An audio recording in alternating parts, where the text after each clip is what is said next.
ফ্রান্সে এখন বইছে নির্বাচনী হাওয়া।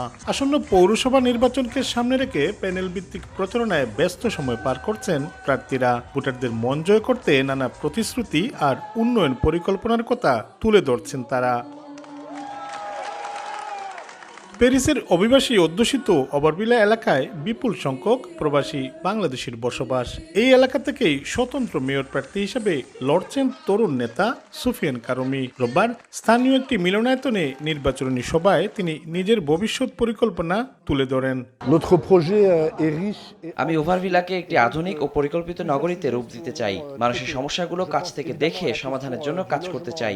এই এলাকা অনেক ক্ষেত্রেই পিছিয়ে রয়েছে, তাই অগ্রাধিকার ভিত্তিতে শিক্ষা, চিকিৎসা, স্বাস্থ্য, সংস্কৃতি ও ক্রীড়া নিয়ে কাজ করার পরিকল্পনা করেছি। আমি জনগণের কথা শুনে এবং তাদের সঙ্গে কথা বলেই কাজ করতে আগ্রহী। আমি জয়ের ব্যাপারে আশাবাদী। আপনারা পাশে থেকে সমর্থন দেবেন।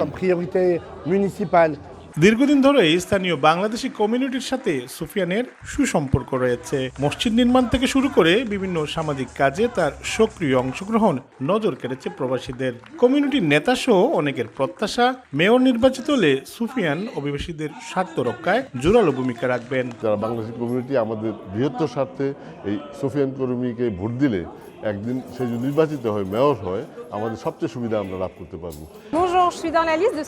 সুফিয়ানের জন্ম এই শহরেই। তিনি খুব ভালো করেই জানেন এখানে কি কি সমস্যা রয়েছে। নিরাপত্তা, বাসস্থান ও চিকিৎসা সহ বিভিন্ন সমস্যার সমাধানে সুফিয়ান উপযুক্ত প্রার্থী বলেই আমি মনে করি। তাকে জয়ী করতে পারলে এই এলাকার বাসিন্দারা সবচেয়ে বেশি উপকৃত হবে।